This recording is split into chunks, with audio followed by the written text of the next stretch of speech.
Hello, my name is Larry Tatum, and welcome to my video on third-degree brown belt self-defense techniques. Now, we've made it through green, we're into brown, we're getting close to black. I want you to go get your gi on, I'll meet you back here and we'll get started.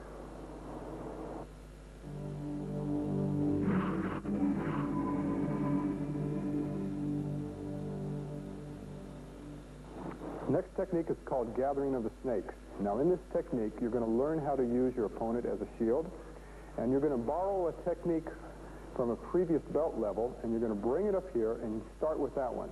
Now, we're going to use Kevin and we're going to use Rick on this. Gentlemen? Now, when I say gathering of the snakes, what's happening here, the scenario is that these guys are snaking around. You're out on the street, you're by yourself, you've got a couple of guys that are kind of pacing you and snaking around, as we call it, kind of checking you out, okay? We're going to not necessarily have his guard up, hands are down, move in a little closer to me, gentlemen, okay? But the guy on my side decides to move first, so he moves with a left punch. So we're going to do circling destruction on him, at least a version of it. I'm going to step over. You guys know the technique. Back knuckle, heel palm, chop. Instead of scooping and hooking, I'm going to grab his shoulders because I see his buddy coming around to help him. So as his buddy passes in front, I'm going to do a side kick to the back of Rick's leg and use that as a pivotal point to throw him in front of his buddy, making him come around, which gives me a moment to get ready and find another target. In this case, I'm going to land in a right twist stance, and as I cross into it, I'm going to execute a roundhouse kick up to Kevin's head on this point, knocking him back. I'm going to plant into a left neutral. If Rick starts to get up, I'm going to back knuckle both of them. At this point, as I cross, I'm going to spin and do a stiff back knuckle raise to Kevin. That's going to feed my spinning back kick, and if he's still there, then I'm going to pivot back, execute a snap kick, and exit out. Try it again, you guys. Guy shoots the first move, up, down, up, hit, and throw him in front. Bam, up. Okay, gentlemen, we'll do this a little bit faster.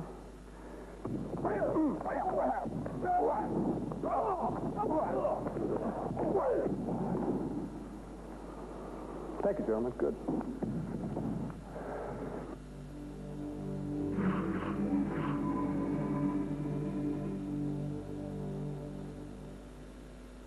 Okay, now, let's go to glancing lance. Glancing lance is a technique designed against the knife thrust to about stomach area and up to around the solar plexus. With the help of Rick, and Rick's going to start in a left neutral bow. We're going to start feet together. Now, as the thrust comes in, we're going to step off out of line of attack. I don't want you staying in there, and I'm going to move up the circle to approximately in between 7 or 8 o'clock. That's plenty of room for you to get out of line of attack here. Now, it's good enough angle for this. As he moves in, I want you to chop and grab. I want this to chop, the right outward hand sword, and grab at the same time. And I want the backhand, I want you to drop your weight now, the heel palm, and try and break that elbow to get him to release the knife. Okay, and what we do from this point on is dependent upon if the knife's still in the hand, at least to a point. Okay, watch again. He moves in, break it, good. If he doesn't let go of the knife, you step in and snap kick to the groin and hook the eye. Keep this checked away from you. Now, as I hook to the eye, I'm also checking his right knee as I go into my right neutral bow. Now, at this point, I crane and hook the arm away from me, and as I leap to my left leg like leaping crane, I'm also going to double check with the heel to the back of his shoulder at this point. This is going to pull his head back. I don't want that knife in my way. Now I'm going to kick, and as I kick, I'm going to grab his chin and rip the face, push here, and kick at the same time. It's going to wrench and break the neck, and as it happens, we're going to middle knuckle with the left hand to the back of the mastoid. The bottom hand, the right hand now checks. We let it roll in into a sandwiching elbow at that point, okay? We'll walk it again. First move, break, kick, high, and up. And then the elbow comes in at that point. Now, hopefully, if we do this right, we should be able to get him to let go of the knife here. That's what we're doing. The rest is icing on the cake. Now, this is important. I want to show it from this angle. As you kick and heel palm, They both act as fulcrums to help rip and wrench. Now, when you rip, you also anchor your own arm, which creates another fulcrum here, which gives a lot of strength, added strength, and drop your weight into ripping and pulling on the neck. As that happens from this angle, you can see where the mastoid goes right into the middle knuckle. Thank you, Rick.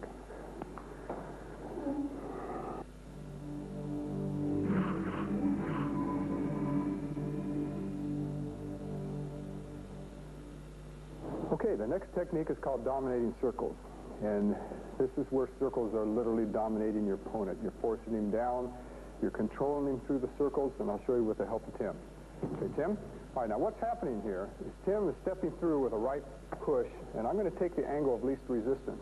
But as I step, and I'm going to step to 11 o'clock, I'm going to do an outward, or rather an inward parry with the left hand, okay?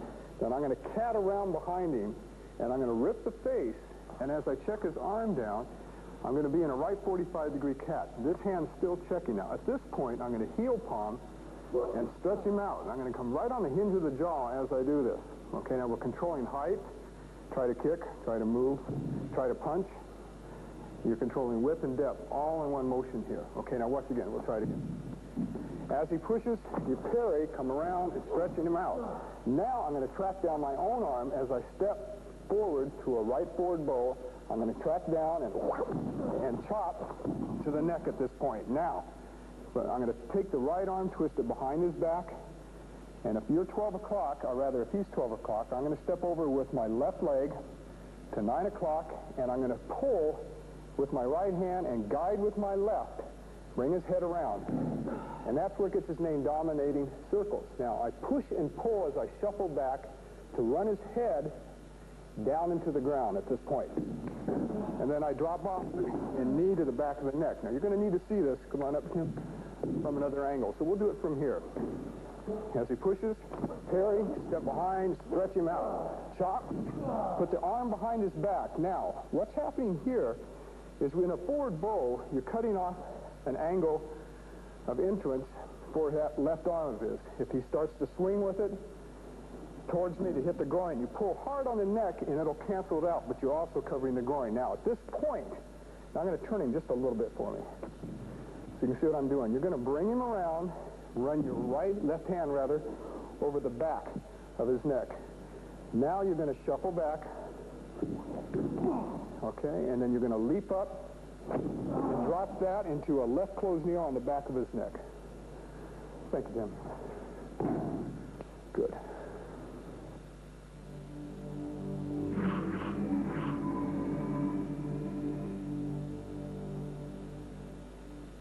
Next technique is called destructive fans. With the help of Rick, we're going to use a fanning motion again. We're going to step off as the punch comes. I'm going to step off to about 8 o'clock. Rick is coming from 9 o'clock. You're 12 o'clock. And I'm going to do a right vertical outward block. Now, I'm going to let that outward block carry into the rib shot. Now, you can pivot it somewhat into a forward bow. You don't actually need it because you can drop your weight and get the same thing, but you're welcome to use either one. At the same time, my left hand's in motion to cut off a line of entry here. I don't want that leg coming up into me. I could use it prematurely this way, or I could just use it down here as a check. So both hands are in a fanning motion. All right, as I move, this hand rolls, this hand checks, this one keeps rolling, and like I said before, use your marriage of gravity and drop your weight, and you're going to hit the rib. Okay, Rick, come on in again. So we have 1, 2. That's the first shot. Now, to keep this check up, I want you to grab a piece of the rib, grab his arm, and stretch him out. Now, from here, we're going to pivot. We're going to back knuckle to the back of his right kidney, and we're going to take him out at the same time. If he starts to come up, we're going to pivot to a forward bow and execute a right front thrust punch.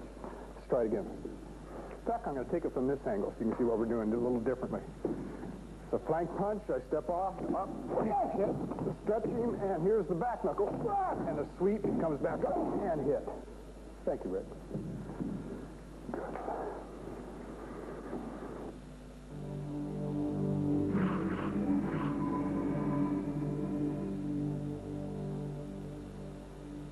Okay, the next technique is called unfurling crane. I'm going to use the help of Kevin on this. Now, we're going to take advantage of the fact that our opponent has stepped through twice. By stepping through twice, he has canceled his width on the second punch. Now, I'll show you what I mean. On the first punch, we drop back. We do a right vertical outward block. We're in a right neutral bowl. The left hand's checking. The next move, he steps through, and we do a right inward and a left outward. Now, as he did that punch, he threw his left arm back, and because he did that, it allows us to move in, shuffle in, and hit the groin at that point. Because he checked himself, he checked his own width on that second step through. And it's another way of analyzing what your opponent is doing, okay? Now, knowing how to read body language, what's going on. First move, next move, two. Now, these work together, all right? Let's try it again. We have 1, 2, 3, and then we claw back knuckle at this time. Then we drag up to a cat stance, hit the lower part of the stomach area. Then we're going to rip up, scoop the groin, chop the neck. Then we're going to do a side kick to the inside of his right knee, which will pressing hand sword at that point. Okay, let's try it again. We'll slow it down just a little bit. Come on, Kevin. All right, we have 1, 2, 3, 4, wham, 5, and straight scoop. Okay, let's slow it down one more time now. We have 1, 2, 3, 4, 5. We complement the angle of the body there. 6, rip, chop and scoop, kick and chop, all at once. Thank you, Kevin. Good.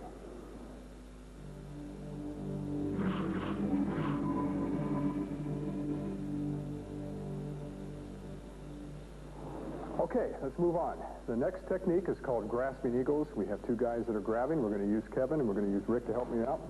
Gentlemen. Okay, now what we're going to do is I'm going to knock Rick's arm off. I'm going to block it away from me. Now, if a guy is holding on strong enough, he creates his own fulcrum so that if you do block it at the elbow, you can snap his arm that way. You don't actually need to pin it. Because I need this hand to hit Kevin in the groin at the same time. Now, while I do this, while I break the arm and hit the groin, I'm also kicking at the same time. Now, right from here, as I plant now, I'm going to claw both opponents, one in the groin behind me and one in front of me. Good. Then a kick to the guy in front of me, the guy behind me, and then out. Okay, let's try it again. We'll slow down a little bit. Gentlemen, come on in.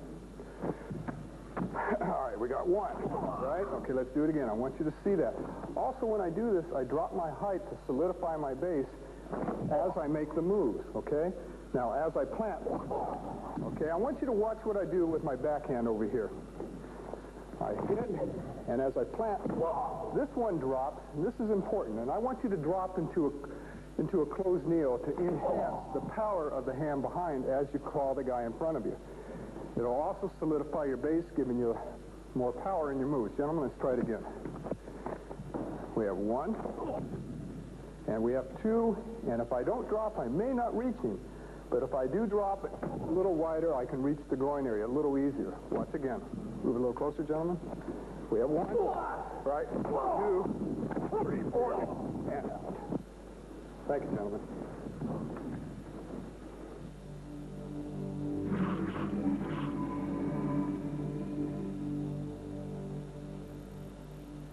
Next technique is called parting of the snakes. One of my favorite techniques. We're going to take advantage that the guy behind us who is grabbing us is going to follow us in as we are defending ourselves against his friend. Gentlemen, come on in. Kevin, Rick. Thank you. Now, Rick's going to be in a left neutral bow. Kevin's grabbing me from behind. He's in close. He's holding on tight. Now, as I get an overhead punch, I'm going to drop and do an upward block, but I'm in a left closed kneel, and as I do it, I want to hand sword to the groin. Now, I'm going to grab Rick's shoulder because I want to control his width. But since Kevin has decided to follow us in, we're going to back elbow Kevin, but at the same time, I'm going to pull Rick into a knee kick. Then I'm going to punch Rick on the hinge of the jaw and back kick Kevin at the same time. Okay, now from here, I rear crossover, back knuckling Kevin. Then from that position, I'm going to do a chicken kick towards Rick. And as I plant, I'm going to rip and let that carry me back into Kevin. All right, let's try it again, gentlemen. Now, we'll keep this a little tighter for you so you can see it on the screen. Come on in. Okay, Rick's going to shoot an overhead. We're going to block at the same time. Elbow and knee, punch, back knuckle, up, hit, and release. Good. All right, thank you, gentlemen. Now I'm going to do this by myself, and I want you to watch the form. Drop in, use an upward block, left closed kneel, make this hand sword hit the groin, grab, the knee and elbow, punch and back kick. Rear crossover back knuckle, front chicken kick, claw and let that carry you, and feed the rear chicken kick. Practice it.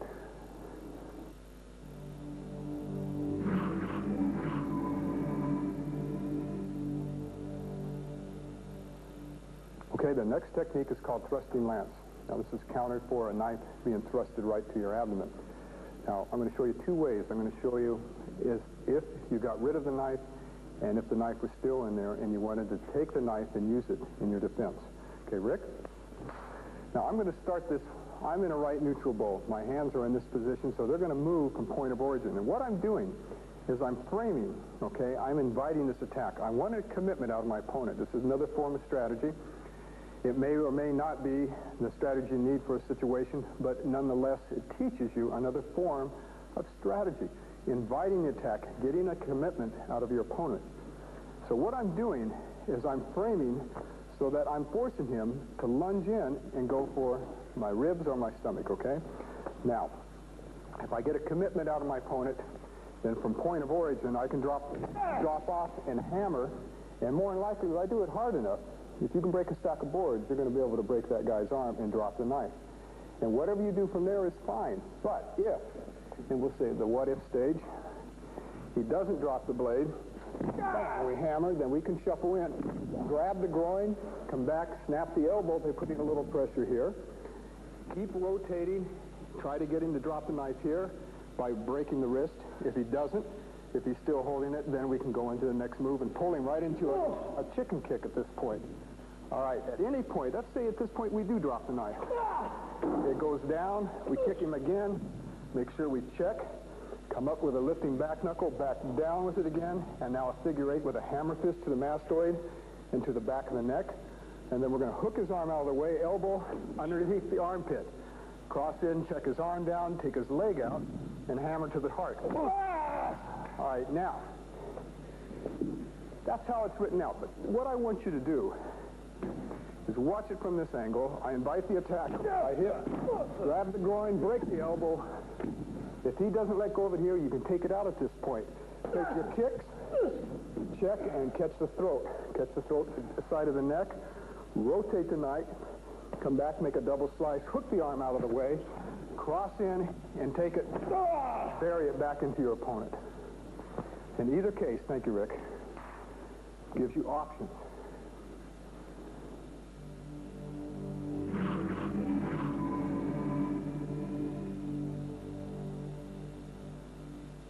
The next technique is blinding sacrifice. Now, if you go back in your cottage, you'll find that this is located in long form 3. Now, with the help of Kevin, we're going to use Kevin from this angle, and this will be 12 o'clock. Now, what I'm going to do, as he attempts to choke, reach in and choke, I'm going to step in and wedge, rip the eyes, and come in and grab the groin as I go into a forward bow, a right forward bow. Now, what I want you to do, as you grab, you're going to pull somewhat, and that's going to get his arms go back, which will check his arms away from your face. Now, let's watch this again. Comes in, rip the eyes, catch, kidney, the arms come up at that point, back to the eyes with your thumb. Now, at this point, his hands are going to react to this. I'm still on a right forward bow. So what I'm going to do is take that defense away from him and rake right down his arms, controlling his height, bringing his head into line, sandwiched with 2 inverted punches. Then from there, I slip it with 2 forearm sandwiches, and then brace this down and sandwich knee to the face. And as I do this, I'm going to knee, scrape down, and stomp the instep of his foot. Okay, watch again. 1, 2, 3. Back to the eyes. Hands come up, down, hit, and down, all at once. Thank you, Kevin. Okay, now I'm going to do this again by myself. I want you to watch. I'm going to step in to a right forward bow, wedge, make my heart shape, come down, claw and grab to the groin, pull, go to the back knuckles to the kidneys, to a right 45-degree cat stance, come back in to a forward bow, and I want thumbs to the eyes. Rake down the arm, sandwich, forearm sandwich. Then I want a knee and a scrape and a stomp from this point, all at once. Good.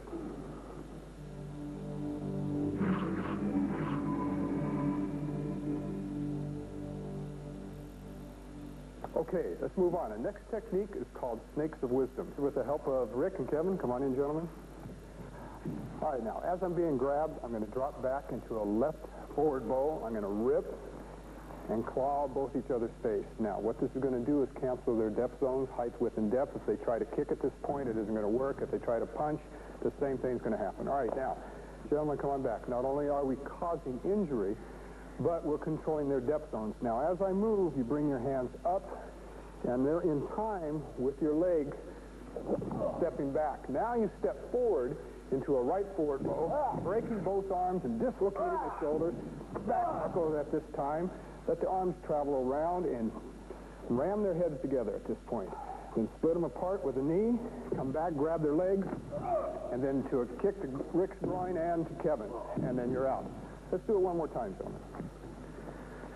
Okay, so I step back, grab, back knuckle, bring the heads together, split them apart, watch my hands travel, and this also has a checking value to it as well. As you contour the arms, it keeps the arms away from you, allows you to pick up the legs, and that pick should be pretty hard, too. 1, 2, and the angle of the cover is directly out.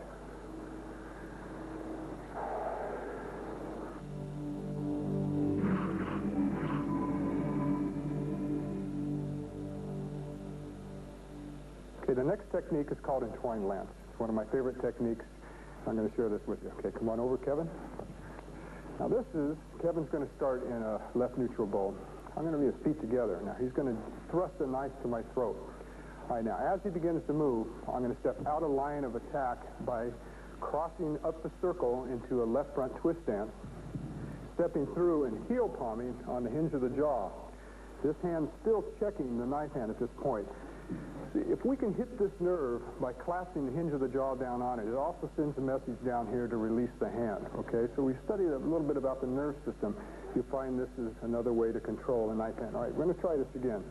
So I parry and step this way. Now I'm going to rip the eyes and pull back, and I'm going to pull his head into an eye poke, but I'm also going to pull his leg at the same time.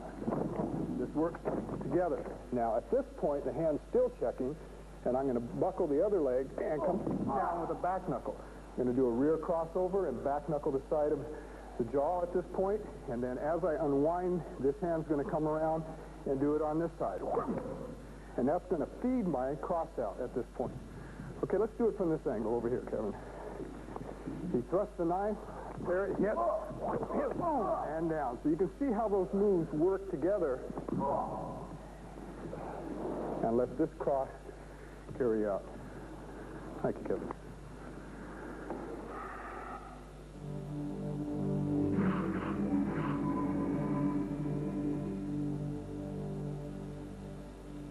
All right, the next technique is called falling falcon. Now, this is a counter to a grab. Falcon, or eagle, is usually refers to, as we know, being grabbed, okay? Now, falling falcon, because he's holding on to us, but we're going to throw him in such a way it looks like a bird in flight, falling upside down. Okay, with the help of Rick. Now, Rick's grabbing. That's the falcon, okay? Now, I'm going to take the angle of least resistance, but I'm also going to strike. I'm going to pin, and I'm going to step behind Rick and drive an upward elbow just right underneath the armpit. And you're going to hit those lymph nodes and hit the nerves under there. But this is going to happen with the step. Now, as I do this, I'm also driving him up and back. Now, all I have to do is pivot. There's the falling falcon. If he's still holding on, he's still falling. Now, I take my right hand, I'm in a left forward bow, and I snake around and grab the wrist. I bring the arm down and pivot to a left reverse bow and snap that elbow joint at that point. I'm contouring, and what I'm doing is I'm fusing to my own body to get economy of motion into the break. Now I slide up, grab the wrist, pull, and heel stomp to the hinge of the jaw, then bring his arm over and break it against my right knee. Now this break is going to arch his back, and it's going to set up 2 more targets. Now what's 3 more targets to be exact? We're going to slice through and catch the spine. Then we're going to come back, hit the kidney, and then come back and hit the groin. Then we're going to scrape the face, take the arm out, and if we need the stomp, we got it there too, and we can sweep the arm as well. Rick, we'll try it again. We're grabbed. We don't want to get hit. We go to a zone of sanctuary. Take him down, re-grab, break, stop, arch the back. 1, 2, right behind the groin. When his leg falls like that, makes a nice open-in triangle, and we take advantage of it. Scrape the face out, sweep the arm, and add on what we want if we like. Thank you, Rick.